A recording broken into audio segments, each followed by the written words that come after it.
कि Titanic movie को बनाने के लिए करोड़ों गैलन पानी जमा करके एक फेक समुंदर बनाया गया था। और क्या हो अगर सिर्फ एक मूवी सीन को बनाने के लिए एक असली जहाज को क्रैश कर दिया जाए। प्लस क्या आपको पता है कि जोकर के इस सीन में पूरी बिल्डिंग रियल में तबाह की गई थी। वेल आज की इस वीडियो में मैं आपको हॉलीवुड मूवी में बनाए जाने वाले सबसे एक्सट्रीम और रियल सीन्स दिखाऊंगा। तो शुरू करते हैं अपना काउंटडाउन। Plane crash. दोस्तों आप सबने अक्सर एक्शन मूवीज में एयरक्राफ्ट को क्रैश होते हुए देखा होगा। वेल मूवीज में तो ये एक नॉर्मल सी बात है और ज्यादातर ये काम सीजीआई की मदद से किया जाता है। लेकिन क्या हो अगर सिर्फ एक सीन बनाने के लिए असली जहाज को क्रैश कर दिया जाए। वेल ये जो सीन आप देख रहे हैं इसमें भी कुछ ऐसा ही मामला पेश आया था। ये सीन हॉलीवुड मूवी टेनेट का है। आपको जानकर हैरानगी होगी कि इस फिल्म में एक रियल प्लेन को क्रैश किया गया। वेल इस काम के लिए फिल्म के डायरेक्टर्स ने बोइंग 747 चूज किया और फिर स्टंटमैन की मदद से इसे एक बिल्डिंग के अंदर क्रैश कर दिया। इस सीन में इस्तेमाल होने वाली सारी कार्स, बिल्डिंग्स, सब कुछ बिल्कुल रियल था। लेकिन सबसे इंटरेस्टिंग बात यह है कि फिल्म के डायरेक्टर का रियल प्लेन क्रैश करने का दूर दूर तक कोई इरादा नहीं था। असल में इन्होंने ये पार्ट सीजीआई की मदद से ही क्रिएट करना था।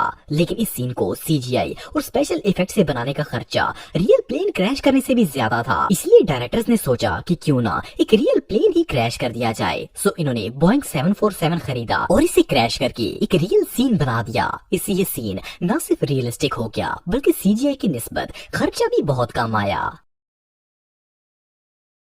टाइटैनिक। दोस्तों आप में से शायद ही कोई ऐसा शख्स होगा जिसने टाइटैनिक मूवी के बारे में ना सुना हो। ये रियल स्टोरी पर बेस्ड हॉलीवुड की सबसे ब्लॉकबस्टर मूवीज में से एक थी। अगर इस मूवी के सीन्स की बात की जाए तो इस फिल्म में मोस्टली पार्ट्स ऐसे हैं जिन्हें रियल में शूट किया गया है। फॉर एग्जाम्पल अगर टाइटैनिक शिप की बात की जाए तो इसके लिए फिल्म डायरेक्टर्स ने मेक्सिको में एक 800 फुट लंबा और ह्यूज शिप बनवाया था जो कि बिल्कुल टाइटैनिक का रेप्लिका था। सिर्फ इतना ही नहीं बल्कि जब ये शिप तैयार हो रहा था तो इस फिल्म का डायरेक्टर एक नहीं बल्कि 12 दफा डूबे हुए रियल टाइटैनिक को देखने के लिए समुद्र की गहराई में गोता लगा कर गया ताकि रियल शिप को देखकर फिल्म को और भी ज्यादा रियलिस्टिक बना सके। असल में इसका डायरेक्टर चाहता था कि इसका शिप कहीं से भी अनरियल ना लगे बल्कि इसे देखकर टाइटैनिक की याद आ जाए। और मजे की बात यह है कि इस चक्कर में इन्होंने दुनिया की सबसे डीपेस्ट एसडीओ डाइविंग का रिकॉर्ड भी कायम कर दिया था। इसके अलावा टाइटैनिक को पानी में चलाने के लिए एक बहुत ही बड़े न्यूक्लियर प्लांट का इस्तेमाल किया गया था। ये प्लांट काफी अरसे से खाली पड़ा था और किसी के इस्तेमाल में नहीं था। सो फिल्म मेकर्स ने इसमें पानी भरकर नकली समुद्र बना दिया और फिल्म की शूटिंग स्टार्ट कर दी। आप बिलीव नहीं करेंगे कि इस प्लांट के अंदर 7 करोड़ गैलन पानी डाला गया ताकि समुद्र की फीलिंग दे सके। ये दुनिया में आज तक बनाया जाने वाला सबसे बड़ा अंडर वाटर मूवी सीन था। वेल ये मूवी जितनी रियलिस्टिक थी इतनी ही एक्सपेंसिव भी थी। 1996 के दौर में इस फिल्म को बनाने पर $200 मिलियन खर्च किए गए थे। लेकिन ये फिल्म इतनी हिट हुई कि इसने $2.2 बिलियन का बिजनेस किया था। ये रियली अनबिलीवेबल है। Plane hijacking. दोस्तों डार्क नाइट राइजेस 2012 की उन चंद मूवीज में से एक है जिन्होंने न सिर्फ हॉलीवुड बल्कि पूरी दुनिया में ही धूम मचा दी थी। बेसिकली ये एक सुपर हीरो बैटमैन मूवी है तो माइंड में सबसे पहला ख्याल ये आता है कि इसे सीजीआई के जरिए बनाया गया होगा। लेकिन आपको जानकर हैरानगी होगी कि इस मूवी के मोस्टली एक्शन सीन्स बिल्कुल रियल हैं। फॉर एग्जाम्पल अगर इसके प्लेन हाईजैकिंग वाले सीन की बात की जाए तो इसमें बेन एक उड़ते हुए प्लेन को हवा में ही डिस्ट्रॉय कर देता है। वेल आप बिलीव नहीं करेंगे कि सीन को बनाने के लिए जहाज को रस्सियों से बांधकर एक दूसरे बड़े प्लेन की मदद से हवा में हैंग किया गया था। ये दोनों प्लेन्स बिल्कुल रियल थे और जब ये प्लेन हवा में लटका हुआ था तो हवा में ही प्लेन के अंदर के सारे सीन्स को रिकॉर्ड किया गया। इट मींस के इस सीन में जितनी भी प्लेन डिस्टर्बेंस थी वो सारी रियल थी। सिर्फ इतना ही नहीं बल्कि इससे भी शॉकिंग बात यह है कि प्लेन को डिस्ट्रॉय करने के लिए स्पेशली स्टंट्समैन को हायर किया गया था। इन लोगों ने अपने आप को रस्सी की मदद से बांधा हुआ था और वो एक एक करके प्लेन के पार्ट्स को डैमेज कर रहे थे। इसमें इनकी जान को भी खतरा था क्योंकि आसमान में प्लेन के साथ लटकना कोई आसान काम नहीं था। वेल देखने में तो ये एक एक्शन सीन है लेकिन असल में इसे बनाने के लिए एक्टर्स ने अपनी जान पर खेला था। सिर्फ इतना ही नहीं बल्कि इतना एक्सपेंसिव प्लेन डिस्ट्रॉय करना भी कोई आसान काम नहीं होता।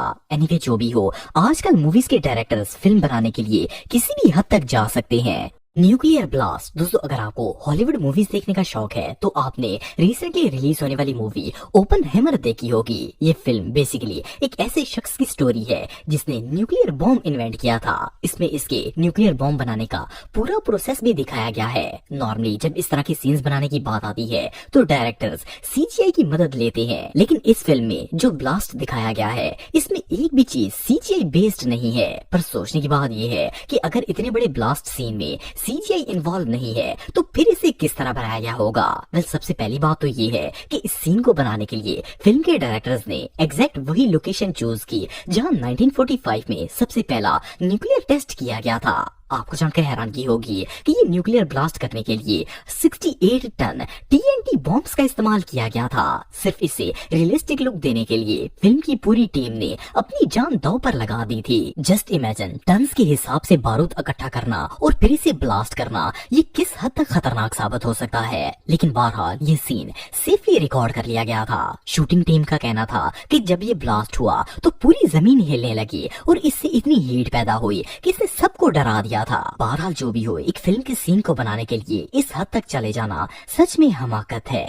जोकर सीन दोस्तों, नॉर्मली किसी भी फिल्म के अंदर तबाही वाले शॉट्स बनाने के लिए सीजीआई और स्पेशल इफेक्ट्स का इस्तेमाल किया जाता है। लेकिन जब बात सीन्स को रियलिस्टिक बनाने की आती है तो इसके लिए सीजीआई नहीं बल्कि रियल डिस्ट्रक्शंस का इस्तेमाल किया जाता है। अगर हॉलीवुड की famous movie the dark night की बात की जाए तो इसमें एक सीन है जहाँ जोकर एक हॉस्पिटल को डिस्ट्रॉय करता है। इस सीन में जो हॉस्पिटल दिखाया गया है वो असल में एक रियल 4 मंजिला इमारत है। ये बिल्डिंग शिकागो में मौजूद थी। फिल्म की शूटिंग के दौरान ये बिल्डिंग ऐसे हॉस्पिटल यूज की गई थी। लेकिन आप बिलीव नहीं करेंगे कि फिल्म का सिर्फ एक पार्ट शूट करने के लिए डायरेक्टर्स ने पूरी बिल्डिंग को रियल में ब्लास्ट कर दिया था। जोकर के सीन में डिस्ट्रॉय होने वाली बिल्डिंग रियल थी। असल में इस मूवी के डायरेक्टर्स ने डिसाइड किया कि हॉस्पिटल को रियल में डिस्ट्रॉय किया जाए। ये एक बहुत ही रिस्की काम था। पहले इसकी पूरी तैयारी की गई और फिल्म मेकर्स ने पहले ही अथॉरिटीज को इन्फॉर्म कर दिया था। सिर्फ इतना ही नहीं बल्कि बिल्डिंग के इर्द गिर्द मौजूद सारी स्ट्रीट्स को भी क्लोज कर दिया गया। इस ब्लास्ट को शूट करने के लिए 120 कैमरे लगाए गए थे ताकि इसे हर एंगल से कैप्चर किया जा सके। बिल्डिंग को डिस्ट्रॉय करने के लिए अंदर हैवी बॉम्ब्स लगाए गए। इसके अलावा एरियल शूटिंग के लिए 5 हेलीकॉप्टर्स का इस्तेमाल किया गया जिन पर कैमरे फिट किए गए। इस सीन की एक और इंटरेस्टिंग बात यह है कि सारी तैयारियां करने के बाद जब बिल्डिंग को ब्लास्ट करने की बारी आई तो पहली दफा में ये ब्लास्ट ही नहीं हुई। लेकिन फिर जैसे ही जोकर ने दूसरी बार रिमोट का बटन दबाया तो अचानक बिल्डिंग में धमाका हो गया। इस सीन की रिकॉर्डिंग से पहले कोई भी प्लानिंग नहीं थी बल्कि जोकर सिर्फ रिमोट को टेस्ट कर रहा था और अचानक ब्लास्ट हो गया। लेकिन बहरहाल जोकर की अमेजिंग एक्टिंग ने सबको बचा लिया था। अगर ऐसा ना होता तो करोड़ की बिल्डिंग भी तबाह हो जाती और सीन भी रिकॉर्ड। तो हेलो गाइस, ये आपको वीडियो कैसी लगी? अगर आपको ये वीडियो अच्छी लगी तो चैनल को सब्सक्राइब करें और कमेंट्स में अपनी बेस्ट ओपिनियन दें। शुक्रिया।